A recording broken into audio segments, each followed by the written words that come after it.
आज भी हमारे देश में उन बच्चों का भविष्य खतरे में है जो मेहनत करके अपने भविष्य को उज्जवल करने का सपना देखते हैं। जब तक हमारे देश में सिस्टम की लापरवाही रहेगी, तब तक उन सभी बच्चों का भविष्य खतरे में रहेगा। उन सभी बच्चों के भविष्य के साथ खेला जाता रहेगा। इंडिया में पेपर लीक होना और बच्चों के भविष्य के साथ खेलना आम बात हो गया है। आपको बता दें, नीट यूजी 2026 का पेपर लीक हो गया है। ये खबर सुनते ही पूरे देश में हड़कंप मच गया है। ये वही एग्जाम है जहां बच्चे प्रवेश परीक्षा पास करके डॉक्टर बनने का सपना देखते हैं, लेकिन जहां बच्चे सालों से रात रात भर पढ़ाई करके एग्जाम देने जाते हैं, उनके सपनों का मजाक बना दिया जाता है। जहां बच्चे डॉक्टर बनने का सपना देखते हैं, जहां माँ बाप अपने बच्चे को डॉक्टर बनाने का सपना देखते हैं, माँ बाप और बच्चे दोनों के सपने का मजाक बना दिया जाता है। ये सिस्टम आज उन्हीं सभी बच्चों को मजाक बनाकर रख दिया गया है।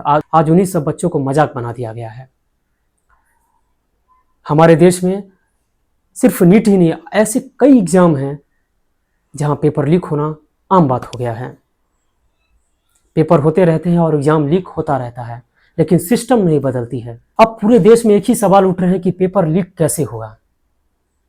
जहां बच्चों को एग्जाम सेंटर हॉल में एग्जाम देने से पहले पैंट उतरवा लिए जाते हैं, एआई कैमरा द्वारा कानों तक चेक किया जाता है कि कहीं ब्लूटूथ तो नहीं ले गया हो, घड़ी उतरवा दी जाती है, हाई हील्स वाले जूते उतरवा दिए जाते हैं, बच्चों के यहाँ तक के बेल्ट भी उतरवा दिए जाते हैं।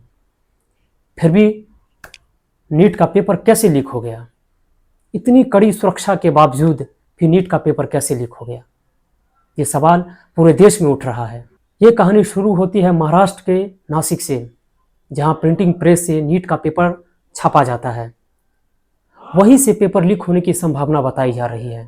आपको बता दें कि नासिक से फिर ये पेपर राजस्थान भेजा जाता है। राजस्थान में सॉल्वरगंज के पास ये पेपर भेजा जाता है। फिर डॉक्टर के हाथ एक गैस पेपर लगता है, जहां एक डॉक्टर इसे बिजनेस के रूप में अपने प्रॉफिट के लिए बना लेता है, और यही पेपर को स्टूडेंट के द्वारा 5 से 10 लाख में बेचा जाता है। और फिर यही डिजिटल माध्यम के द्वारा अलग अलग राज्यों में सॉल्वर गैंग के द्वारा भेजा जाता है। जो पेपर सॉल्वर गैंग तक पहुंचा, उसमें केमिस्ट्री के 45 क्वेश्चंस थे और बायोलॉजी के 90 क्वेश्चन मैच कर रहे थे।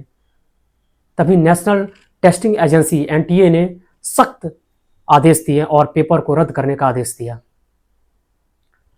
अब यह मामला सीबीआई को सौंपा गया है, सीबीआई के हाथों में दे दिया गया है।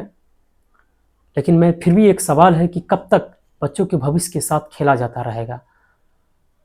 देश भर में मौजूद 22 लाख से अधिक विद्यार्थियों के साथ एक भद्दा मजाक है। उनकी मेहनत पर पानी फेरा गया है। उन माँ बाप के पैसों को भी व्यर्थ किया गया है, जो सालों से मेहनत करके अपने बच्चों पे इन्वेस्ट करते थे, अपने बच्चों के लिए डॉक्टर बनने का सपना देखते थे। अब ये मामला सुप्रीम कोर्ट पे भी जाके पहुंचा है। अब एनटीए कब री एग्ज़ाम करेगी, ये तो समय ही बताएगा। आपको बता दें कि नीट का पेपर फिर से लिया जाएगा, जहां 22 लाख बच्चे फिर से दोबारा एग्जाम में बैठेंगे। यहाँ तक स्टूडेंट और विपक्ष की पार्टियां केंद्र सरकार पर निशाना साध रही है। अभी तक केंद्र सरकार के शिक्षा मंत्री भी चुप्पी साधे हुए हैं। वहीं विपक्ष के पार्टी के बड़े नेता, दिग्गज नेता राहुल गांधी ने केंद्र पर निशाना साधा है। आपको बता दें कि नीट पेपर का 2024 में भी लीक किया गया था और 2016 में भी लीक किया गया था। तभी सिस्टम ने कोई बड़ा एक्शन नहीं लिया था, जिसका नतीजा हमें फिर से 2026 में देखने को मिला। और हमारे विद्यार्थियों के साथ, हमारे स्टूडेंट के साथ, उनके भविष्य के साथ लापरवाही की जाती रहेगी, क्योंकि सारा खेल केंद्र के हाथों में है। अगर केंद्र